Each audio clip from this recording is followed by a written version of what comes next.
All right. Let's talk about this one. We got an episode what 24, the ants answer, and we opened up with the backstory, and of course we know when there's a backstory, there's a power up coming. Of course, there's a power up coming whenever there's a backstory. But we start off, it's Shinra showing their mom, and it's just showing them how their everyday life was before everything happened and I wish I knew what the significance of was about the eclipse. I don't know if during that eclipse all the stuff happened, the fire and everything. So I'm guessing it happened. It definitely shows like someone reached down and covered them. I think it was mom maybe as she was an inferno or something like that, or just the other side reaching down, like, saying like these are the two that's going to start to change everything, or these are next two pillars or whatnot. But we get the backstory, is really happy, and then comes back, and then I believe the mom appears. And this I completely missed because this is actually the second time I watched it. I completely missed it that Hamea mentioned that the mom was a doppelganger to the evangelist or whatever.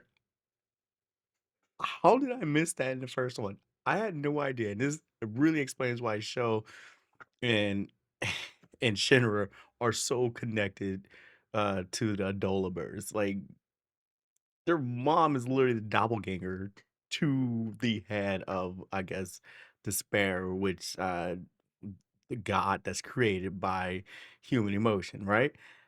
Wow. Wow. Um so they're having their back and forth. And I really like how they did in this. They did the the bad guys are like light. And then as Sharon once he powers up, he's dark. He's always been called the devil the whole time. He's called himself a hero in this and that. But it's really interesting about like the concept of, I guess, they're like he's hope, they're despair, but they're light and he's dark. And I really get where they're coming from because they're saying like you don't want people to have hope. And this is two ways you can look at it, right? You can be someone who's afraid to have hope because you're only gonna get disappointed. Um, and so that turns to even worse despair, or people who have hope, and even if they don't make it, they keep hoping to get better and better and better. You're gonna have those always those two sides. And of course, one way you can get rid of the pain and the agony is to completely give up and get rid of it, which is, leading to destruction of the earth, or to fight against it. And of course, depending on which one you choose, one can be a rougher path. One can just be an ease of all the pain. I hope you choose the rougher path, but you're able to make it through.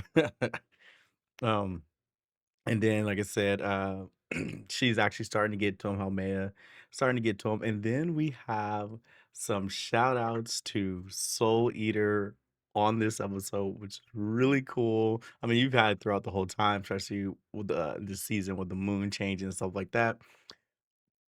But as things are starting to get really bad, Show and the mom, comes up to Shinra and his power up time. And how do they power up? Soul Resonance. Ooh, straight from Soul Eater. Let's go. I really love how they're doing a transition from Fire Force into Soul Eater.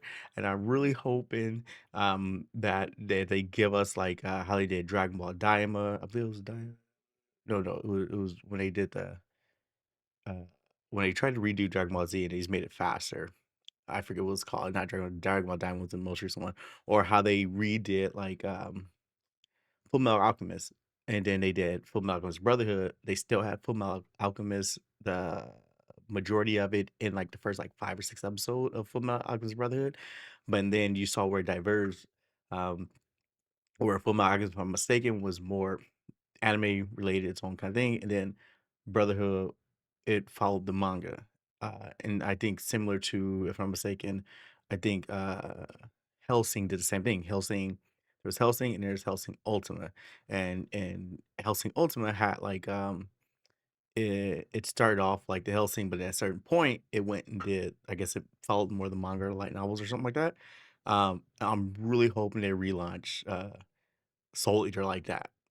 Um I'll get on. I don't want to get too far into that, but I'm hoping that this is what this leading to.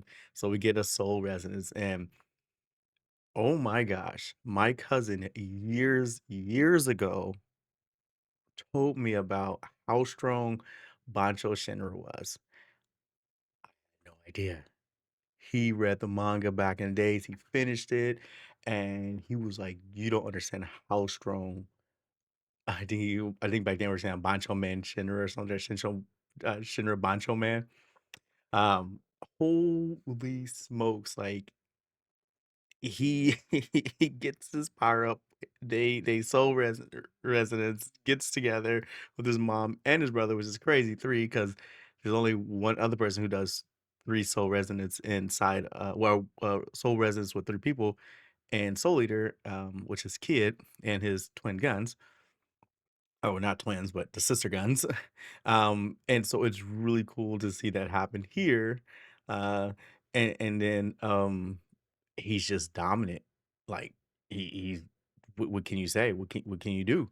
Like she's throwing energy blast at him. He's taking it. He's turned it into flowers and grass and life and stuff like that. And then he and it gets to a point where she's so despaired that um she and Haumea and the evangelist decides to soul resin combine too. And so now she's more powerful. Doesn't change a thing. You're more powerful, so what? Now you're just sending me more energy. You're sending Shinra more energy to utilize to continue to recreate the world. And it was, oh my gosh, it was beautiful. He's just flexing. I don't know what to say after that. Um, of course, he's building the world in his image. It shows it by the well. The well comes up. It's not exactly a normal well, I guess you could say. But I mean, it's an anime. What is normal, right? But his brother points out, he's like, didn't that well look a little too comical? He's like, yo, I'm trying to go off my memory, man. And so as he's building the world, there was something, and I wish I looked it up because from my understanding, it's almost like when they said, I remember in Rimuru when the orc disaster, when he was punching that one, oh, no.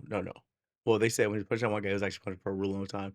But when Rimuru was trying to transform into um, Demon Lord, I remember they said that reset when he said failed. They kept trying. They said that happened like a million times or something like that. If I'm not mistaken, my cousin mentioned that when he said that he kept resetting the world and resetting the world and resetting the world when they finally got a civilization that he wanted, apparently, I wish I looked up, that happened so many times. And that's why I said I kind of got exhausted. But it's crazy because he said he stopped time when she threw that ability at her, that blast at her, energy blast. I think it was after when he created an atmosphere because he did one where he created atmosphere, but then they did a bigger one, and he stopped time and reset the world so many times. He said I almost fell into despair myself or something like that. He was like, "I'm kind of fuzzy. Everything's kind of fuzzy now." And oh my god, I should have googled that to see how many times he actually reset it to finally get to where he wanted. He even mentioned one time I think he said the civilization was building sideways or something crazy. But it so once he was able to do that, then it was another thing he did. He took all the tears she had, and this was kind of another a punch to Soul Eater is the tears were actually the souls. And and that was pretty cool. He brought all the souls back to life, even people that had already the recent people that passed away, and then even people from the past that had passed away. He brought them back that I guess would still be at least alive if certain things would have happened. and he brought them back, and that was just dope. And of course, who do you got watching from afar? Arthur. He's just up there floating in space still, just kind of watching how the whole world is reset. And he's got like a like a bird's eye view from it, I guess, or a moon's eye view. He's way up there, space just floating satellite eye view. But yeah, no, it was really cool. This episode was really, really cool. Like I said, I was kind of already warned, I guess, or had a heads up about how strong he is, but seeing it, and like I said, also seeing that his mom uh is a doppelganger, that was crazy. I think that was the real big shocker for me because I did not even hear that the first, like I said, the first time I watched it, but here, second time, I'm like, dang, his mom was the doppelganger, and that's why that's why I'm filled with so much hope. But yeah, great episode. Obviously, we got the last episode coming up here. I can't wait to watch that and do a recap for that. It's gonna be amazing. I'm excited. But other than that, see you guys later and have a good day. Hope you guys enjoyed the video.